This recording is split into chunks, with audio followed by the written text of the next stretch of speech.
આજ હવાર ક્યાં આવું સુની સુની જાય છે? કોઈ આવ્યું નહીં. કોઈ આવે ને પછી તો એવી ચડાવું ને એ લોકો ઝઘડે તો મજા આવે. આ કાલે ઓલી રમલીન ચડાવી હતી શાકની બાબતમાં, કેવી ઝઘડી હતી એની હવારે. અરે મજા મજા આવી ગઈ. આખો દાડો હારો ગયો તો. આજે તો હાલ કોઈ દેખાતું નથી. કોઈ આવી જાય. આવી ગઈ આવી ગઈ આવી ગઈ આવી ગઈ. કાકી, રીના ક્યાં છે? રીના છે ને એની રૂમમાં હશે. સારું, તો હું મળતી આવું રીનાને. અરે અરે પણ તું બે તો ખરી ઘડી, બે મારી પાસે. કામ છે કાકી. હા હા બે તો ખરી. સારું. જો બેટા, હું તને હું વાત કરું છું, એ તારા લગ્નને હજી 2 જ મહિના થયા છે, અને 2 મહિના થયા એટલે તને તારી સાસુનું ખબર ન હોય કે એ કેવી છે. તારી હાવ તો છે ને હાવ કજાત છે, કજાત. કાકી, આ શું બોલો છો? હા સાચું જ કહું છું. તને એના સ્વભાવની ખબર ન હોય. હાજો તારી પેલા તારો લો ઘરવાળો આકાશ છે ને એની વહુ હતી, તો એની હારે ઝઘડી ઝઘડીને એને એવી કરી મૂકીને કે ઓલી કંટાળી ગઈ તારી સાસુથી અને છૂટું કરી નાખ્યું છેલ્લે. પણ મને તો એ લોકો એવું કહ્યું હતું કે એ જે આકાશની પેલા વાઈફ હતી ને એ કામને એવું નહોતી કરતી એટલે બંને નોખા થઈ ગયા. હા એ તો એના જ વગોણા ગાય ને, બાકી હું ઓળખું છું કે એ કેવી છે. અરે આશા આવ.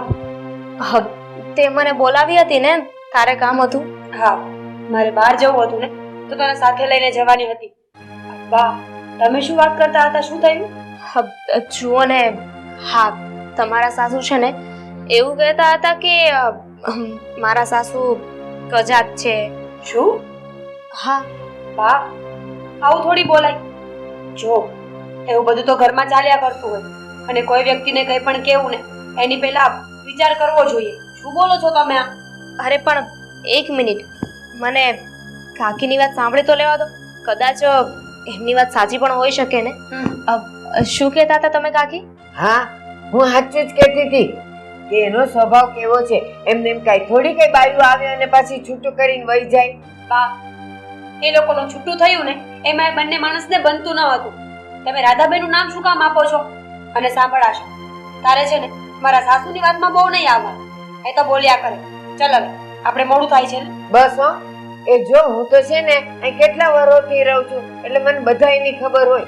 એ એના સ્વભાવથી તો આખું ગામ જાણે છે, બાકી મારે હું પંચાયત. હા સાચી વાત છે. તમારે શું પંચાયત? તો પછી કોઈના ઘરની વાત શું કામ કરવી જોઈએ? બસ તો હું એને ચેકું છું.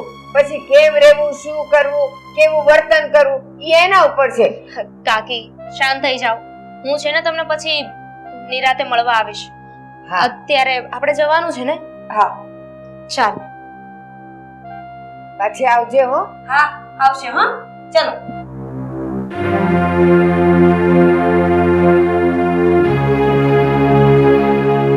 હા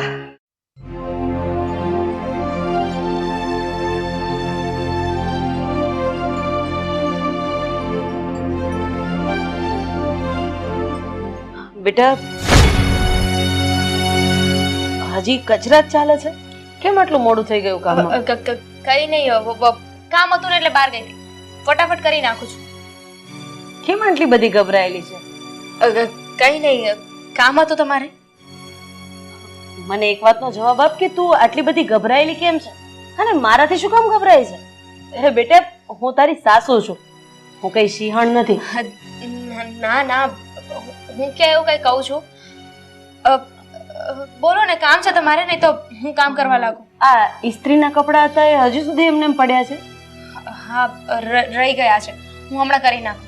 સાંભળ, ઇસ્ત્રીના કપડા થઈ જાય ને પછી આ વાસણ સાફ કરીને જરા મૂકી દેજે. હા, અને તારાથી ન થાય એમ હોય તો પછી મને કહી દેજે. ના, થઈ જશે, તમે ટેન્શન ના લો, હું કરી નાખીશ.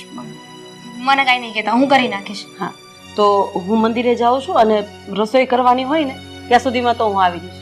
રસોઈમાં હું તારી મદદ કરાવીશ. હા હા, સારું ત્યારે જય શ્રી કૃષ્ણ. જય શ્રી કૃષ્ણ. કપડાં અને વાસણ. વાસણ.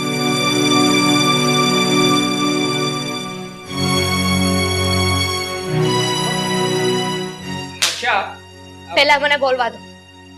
હા, તમારા જે પહેલા લગ્ન થયા હતા એ ત્યાં તમે છૂટાછેડા કેમ લઈ લીધા? આશા, આ વાતની ડિસ્કશન આપણે પછી કરીશું. અત્યારે લેટ થાય છે ઓફિસ જવાનું. કે પછી કરીશું? જવાબ નથી તમારી પાસે, ના બોલી શકો? જો એવી કોઈ પણ બાબત નથી. તો જે બાબત હોય ને એ બોલો, મારે સાંભળવું છે અત્યારે. જો મેં પહેલા જે છોકરી સાથે લગ્ન કર્યા હતા ને, હકીકતમાં એ છોકરીનો સ્વભાવ નહોતો સારો. મમ્મી સાથે મેચ નહોતો થતો અને વારાઘડીએ ઘરમાં ઝઘડા ઊભા થતા હતા. એટલા માટે મેં લગ્ન તોડી નાખ્યા. આટલી ગમતી બાબત, એટલી ગમતી વાતમાં માણસ છૂટાછેડા થોડી ના લઈ લે. અને એ છોકરીનો સ્વભાવ નહોતો સારો કે પછી તમારા મમ્મીનો? શું વાત કરે છે તું? આ જે કંઈ પણ મનમાં આવે છે એ બોલી નાખે છે. અરે મમ્મી તો ઘરમાં કેટલી સારી રીતે રહે છે અને હું છે કે મારા મમ્મી ઉપર શંકા કરે છે? શંકા નથી કરતી, વાત કરું છું ને. અને એમ પણ તાળી એક હાથે ના વાગે. જો એ છોકરી કઈ બોલી હશે ને તો સામે મમ્મી એ બોલ્યા જ હશે ને. પણ આ અત્યારે તું જે રીતે વાત કરે છે ને એ જોતા તો લાગી જ રહ્યું છે કે તને મમ્મી ઉપર કોઈ પણ જાતની શંકા છે. જો માનું છું કે નવા નવા લગ્ન થાય એટલે ઘરના દરેક વ્યક્તિઓ પ્રત્યે આવું થતું હોય છે, સ્વાભાવિક છે. પણ તું જે સમજે છે ને એવું કંઈ જ નથી. હા તો હું ખોટું સમજુ છું બસ, બીજું કઈ? એ પણ આવી ક્યાં કઈ વાત જ છે? મારી વાત તો સાંભળ. જો મમ્મીને છે ને બધા જ કામમાં પરફેક્શન ગમે છે. કોઈ પણ કામ હોય ને એકદમ સારી રીતે કરવાનું. હવે આવી બધી નાની મોટી બાબતોને લઈને પહેલા ઝઘડા થતા હતા. હવે એ વાત લઈને તું અત્યારે ખોટો સમય બગાડી રહી છે. માટે આ વાત છોડ અને બીજું તારે જે કંઈ પણ પૂછવું હોય પૂછી શકે છે. બીજું કઈ નથી પૂછવું, પણ તમે છે ને નક્કી કરીને રાખજો કે તમારા છૂટાછેડા કયા કારણને લીધે થયા હતા. એ કામ નહોતી કરતી એટલે થયા હતા કે એનો સ્વભાવ સારો નહોતો કે પછી મમ્મીને બધી વસ્તુમાં પરફેક્શન જોઈએ છે? આ બધી વાતને છે ને જાણી સમજીને પછી મને કહેજો. તું છે ને જે સમજે છે ને એવું કંઈ નથી. હકીકતમાં મેં તને કહ્યું તો છે કે મમ્મી છે ને એને બધા કામ ચિંતા હતા અને એ છોકરી આળસુ હતી. એને ઘરના કોઈ જ કામ નહોતા કરવા અને મોજશોખ કરવા હતા. હવે તું જ વિચાર કર ને, જ્યારે વહુ ઘરમાં આવે પછી સાસુએ ઘરની બધી જ જવાબદારી વહુને સોંપી દીધી હોય છે. હવે જવાબદારી વગરની વહુ આ ઘર કેવી રીતે ચલાવી શકે? અને એટલા માટે જ અમારે બંને જણા વચ્ચે પણ આ વાત કોઈ સિરિયસ નહોતી. હશે, નથી સાંભળવું મારે. બીજું કઈ કામ છે કે હું કામે લાગી જાઉં? હા, એક વાત કરવાની છે. આજે સાંજે આપણે બહાર હોટલમાં જમવા જવાનું છે એટલે સાંજની રસોઈ બનાવતી જ નહીં. ચા તૈયાર હોય તો ચા લઈને આવ, મારે આમ પણ મોડું થઈ ગયું છે. હા.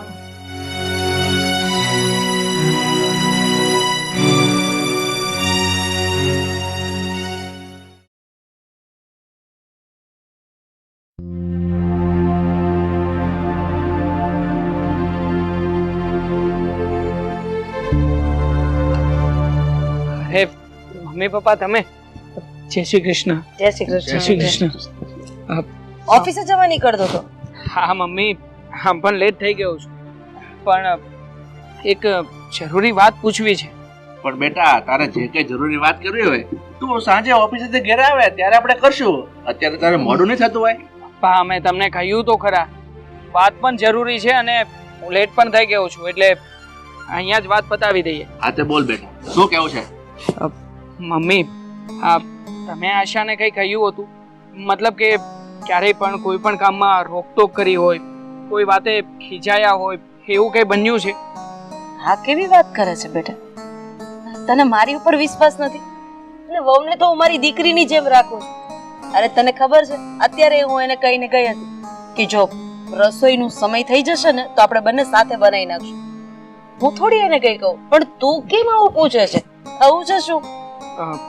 એવું કંઈ નથી મમ્મી, પણ આશા મને હમણાં જ પૂછતી હતી કે મારા પહેલા લગ્ન થયા હતા એ શું કામ તૂટી ગયા. અરે પણ આ બધી વાત તો થઈ ગઈ છે ને, તે સગાઈ પહેલા બધી વાતની ચોખવટ નથી કરી દીધી? હા મમ્મી, મેં ચોખવટ કરી હતી, પણ અત્યારે એ એવું કહેતી હતી કે એને એવી કોઈ વાત જાણવા મળી છે કે અમારા લગ્ન તૂટ્યા ને એની પાછળનું કારણ તમે છો. તમે અંજુને સરખી રીતે સાચવતા નહોતા, એને હેરાન કરતા હતા અને એટલા માટે જ તે અમારા લગ્ન તૂટ્યા છે. તું આ કેવી વાત કરે છે બેટા?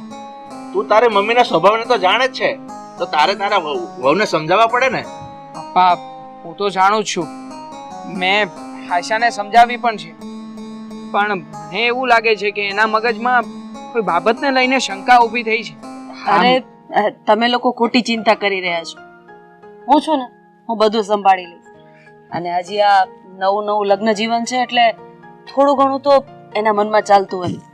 જાઓ, તમને લોકોને ઓફિસે જવાનું લેટ નથી થતું? હા મમ્મી, ઘણું લેટ થઈ ગયું છે, નીકળું છું. જય શ્રી કૃષ્ણ. એક મિનિટ બેટા, મારે પણ એ બાજુ જ જવાનું છે, તો આપણે સાથે નીકળીએ. ચાલ. હા તો ચાલો. હા ચાલો. જય શ્રી કૃષ્ણ. જય શ્રી કૃષ્ણ.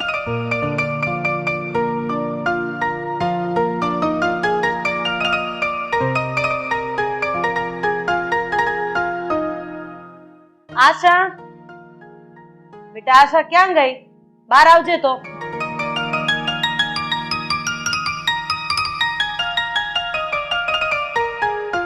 હા બેસ ને બેટા, બેસ. બેટા, મારે તારી સાથે થોડીક વાત કરવી છે. હા બોલો, શું કેવું છે? જો બેટા, તું પહેલા તો મારાથી ડરવાનું બંધ કરી અને હું જે પૂછું ને એ વાતનો મને જવાબ આપીશ ને? હા, બીજો કોઈ ઓપ્શન છે મારી પાસે? બેટા, તને એવું કોણે કીધું કે મારો સ્વભાવ ખરાબ છે? મને કોઈએ નથી કહ્યું. મને કોણ આવી વાતો કરવાનું છે? હું કોઈને કઈ પૂછવા નથી ગઈ અને મારી કોઈ સાથે કઈ વાત પણ નથી થઈ, પણ બસ મને ખબર પડી ગઈ. બેટા, હજી પણ તું ગભરાઈને જ જવાબ આપે છે. મેં પહેલા જ કીધું, મારો સ્વભાવ એવો છે જ નહીં. તું આટલા દિવસથી જુએ છે, ઘરના કામ ન થતા હોય તો હું તને એવું કહું છું કે બેટા હું તને કરાવવા લાગીશ, તો પછી તારા મનમાં મારી પ્રત્યે આટલું બધું ઝેર કેમ? મારો સ્વભાવ ખરાબ છે એવું તે કેમ માની લીધું?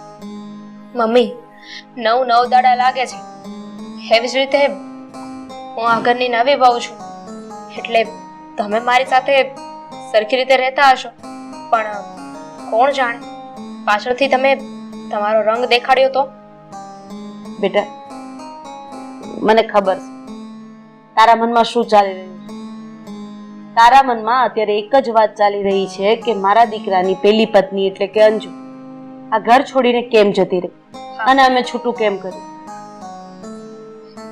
મને એમણે તો એવું કહ્યું હતું કે તમારો અને એમની પહેલી વાઈફનો ઝઘડો થતો હતો, પછી એવું કહ્યું કે એનો સ્વભાવ નહોતો સારો, પછી એવું કહ્યું કે એ કામ નહોતી કરતી, અને પછી એવું કહ્યું કે અમારા બંને વચ્ચે અણબનાવ હતા.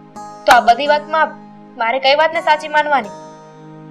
જો બેટા, જે સાચું છે ને એ હું તને જણાવી દઉં છું, પણ પછી તારે પણ મને સાચું જણાવવું પડશે.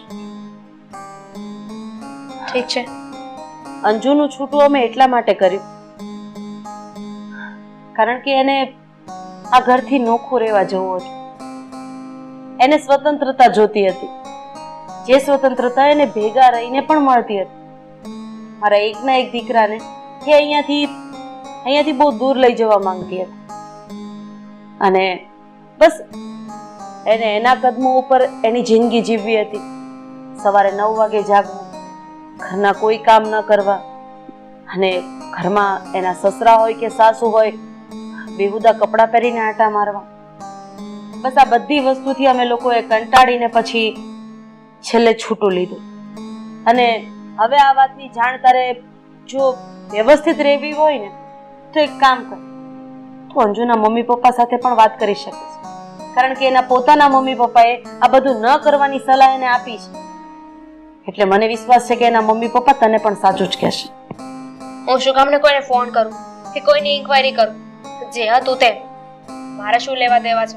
મને ફરક પડે છે ને તો તમારા દીકરાથી અને આ ઘરથી. અને મારા કાન સુધી જે વાત આવે ને હું એ જ વાત કરી રહી છું. મને તો પેલા શારદા આંટી છે ને એ કહેતા હતા, કાકીએ જ મને કહ્યું કે તમે કચાત છો. ઓહ, હવે મને સમજાઈ ગયું કે આ બધા પાછળ શારદા ડોશીનો હાથ છે. હા બેટા, એ ડોશી વિશે તું કઈ નથી જાણતી. એ ડોશીનું કામ જ એ છે, જે ઘરમાં નવી વહુ પરણીને આવે ને એને એની સાસુ વિરુદ્ધ ચડાવવાની અને એનું ઘર ભંગાવવાનું. કઈ વાંધો નહીં, કાલે મારે એ શેરીમાં લગ્નમાં જવાનું જ છે, એટલે કાલે એ ડોશીની ધૂળ તો હું કાઢી જ નાખીશ. મમ્મી